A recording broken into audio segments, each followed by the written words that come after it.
Hey, what you say, my friend? T here on a Saturday afternoon. Wanted to get on here for a little bit and talk about this war.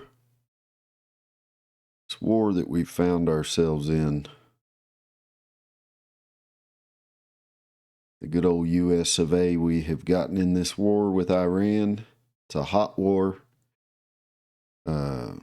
We are on day 29, almost a month into this thing. And just want to go over some stats with you so far.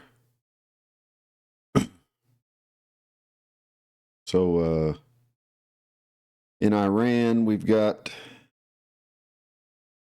more than 4,800 civilians killed, over 200 children, and 223 women. Over 18,000 injured, and up to 3.5 million people displaced in Iran.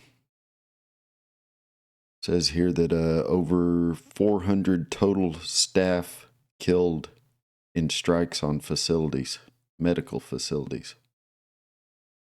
Well, I guess these are medical and schools, educational facilities. So these are health and education personnel.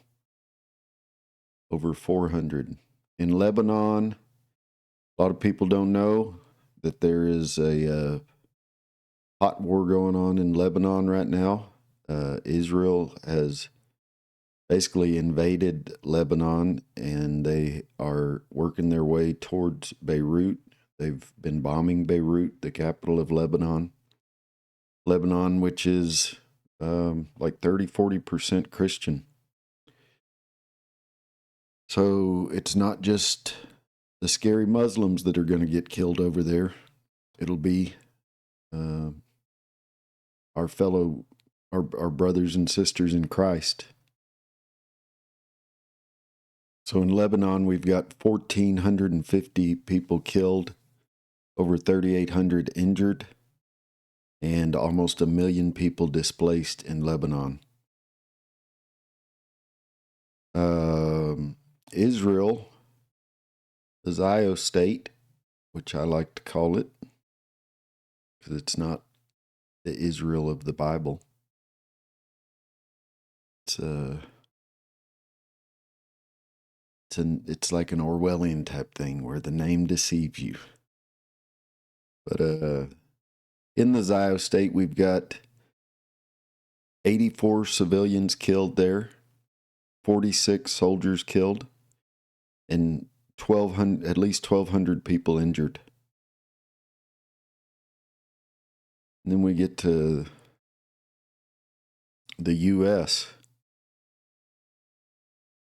And it's hard to figure out what information is real these days. What if information is factual? And I like to run stuff through a few different AI bots and get their responses and see how they differ, and then dig into them and see what their sources are. And from what I understand, there are 13 identified casualties in the U.S. military at this point. These are people who have been killed, service members who've been killed, that have been identified, and their deaths have been made public. But Gab is telling me that in Central Command, CENTCOM, is reporting 28 people killed. So that's over double what the most of the public is aware of. So apparently we are up to 28 people killed in the U.S. military at this point in Iran. And then you have about 42 deaths across Saudi Arabia, UAE, Kuwait, and Bahrain. If we look at the infrastructure that's been damaged, at least 600 schools in Iran have been targeted or destroyed. 600 schools. Makes you wonder why are they shooting at schools? 600 of them. 289 medical facilities.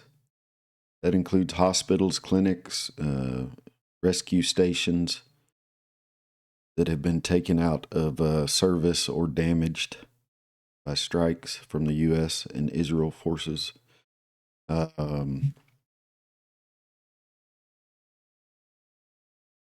They've hit 1,200 primary targets in the industrial and energy sector. These are like refineries and like power generation facilities. And then when you get into military equipment losses, Iran has lost 145 vessels. Those include 52 mine-laying vessels in the Persian Gulf there.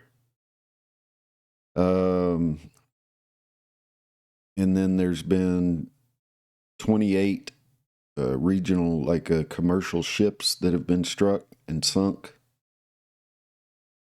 Then you've got the U.S. and Israel have lost 14 aircraft combined,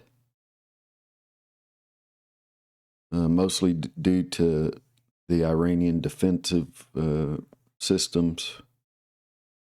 And then we've got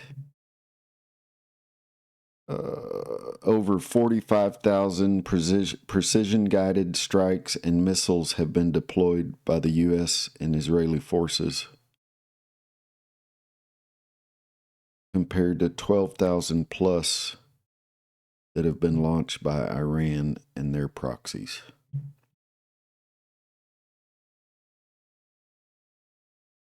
Economic costs so far are at $34.2 billion for the U.S. Oil has gone up 22%, or gas prices have gone up 22%.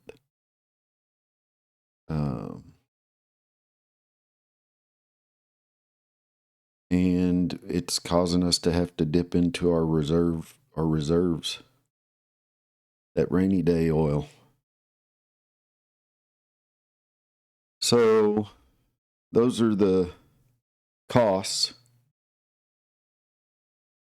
both in human costs and equipment and financial costs. And that's some of them. Those are the ones that we know about.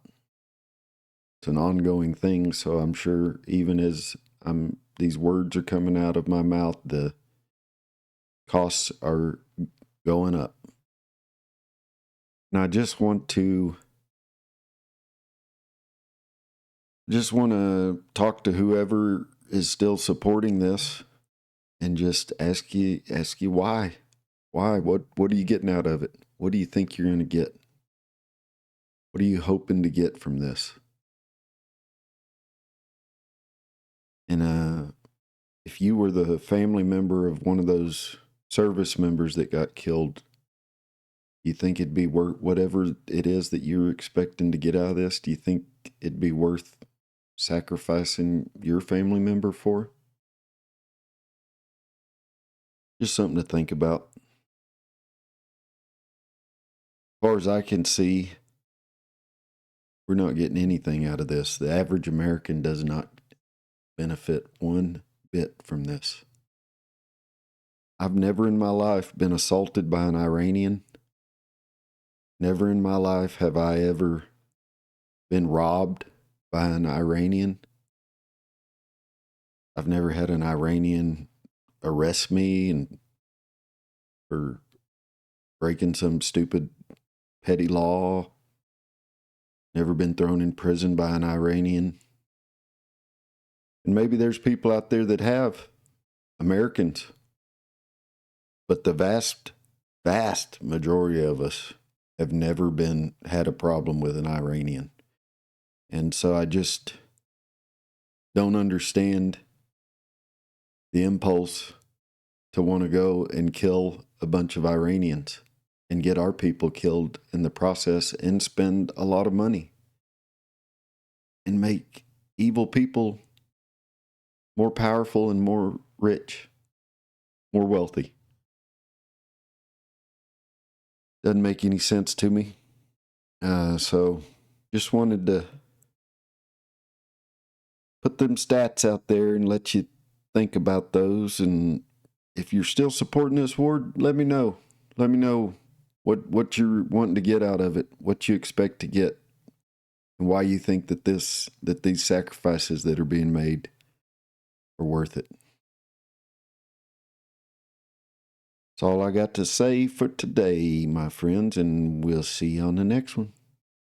Bye.